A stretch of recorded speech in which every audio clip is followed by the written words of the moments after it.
বোরো মৌসুমের ধান কাটার পর ধান বাঁধা কমপ্লিট হলে বা ধান বাঁধা কমপ্লিট হওয়ার পরে একজন কৃষক তার স্বপ্নের ফসল বাড়িতে উত্তোলনের লক্ষ্যে ধানগুলোকে আমাদের আঞ্চলিক ভাষায় বলে জালি দিচ্ছে।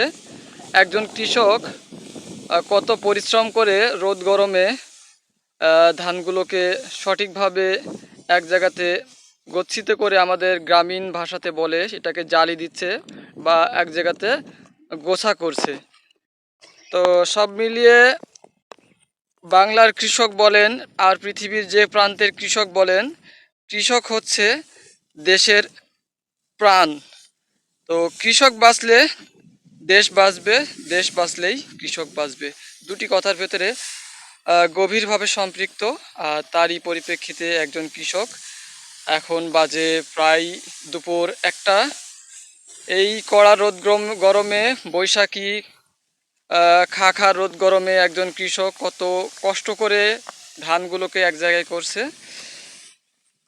তো আমরা কৃষকের মুখে থেকে কয়েক সেকেন্ড কিছু মুখপাত্র বক্তব্য নিব।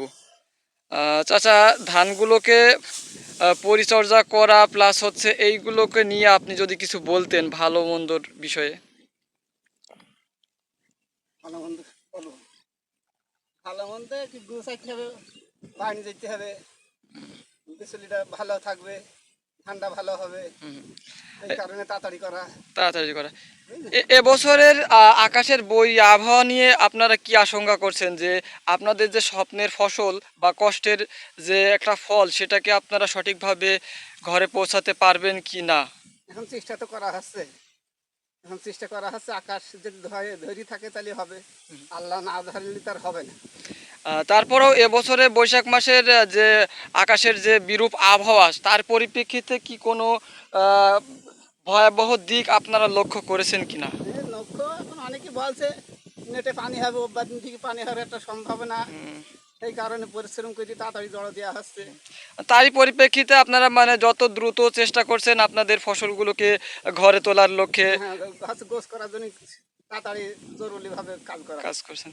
সুপ্রিয় দর্শক মণ্ডলী, আমাদের কৃষকের মুখে থেকে শুনতে পারলেন যে আকাশের যে বৈরী আবহাওয়া সেটা রোববার দিন থেকে হওয়ার একটা আশঙ্কা আছে। তারই পরিপ্রেক্ষিতে আমাদের এই যে আমাদের কৃষক তিনি কষ্ট করে খুবই খরস্রোতার রৌদ্রে তাপমাত্রার ভিতরেই আমাদের যে ফসলি জমির ধান সেগুলোকে সংগ্রহ করে এক জায়গাতে গোছা করছে, যাতে প্রাকৃতিক দুর্যোগ বা ঝোড়ো হাওয়া, তারপরে পানি, এগুলো থেকে তার ফসলগুলো রক্ষা পায়।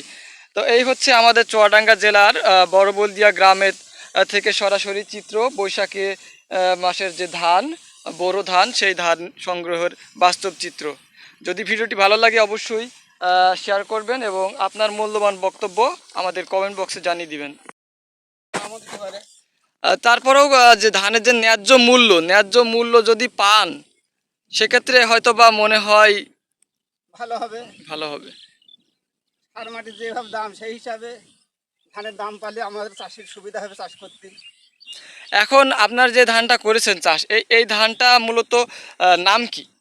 আমার এই ধানটা হচ্ছে, এর নাম হচ্ছে খাটো বাবু।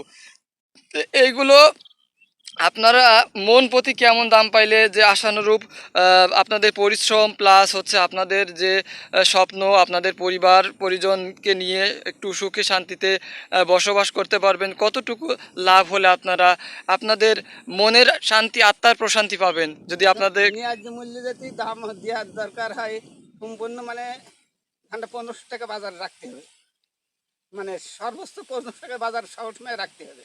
সুপ্রিয় দর্শক মণ্ডলী, আমাদের যারা ধান ব্যবসায়ী আছে প্লাস হচ্ছে আমাদের দেশের যারা কর্ণধার আছে, তারা বিষয়টি অবশ্যই লক্ষ্য করবেন। একজন চাষির মনের বেদনা, মনের আকাঙ্ক্ষা, কষ্ট সব কিছু কিন্তু এই ভিডিওর মাধ্যমে ঝেড়ে দিল।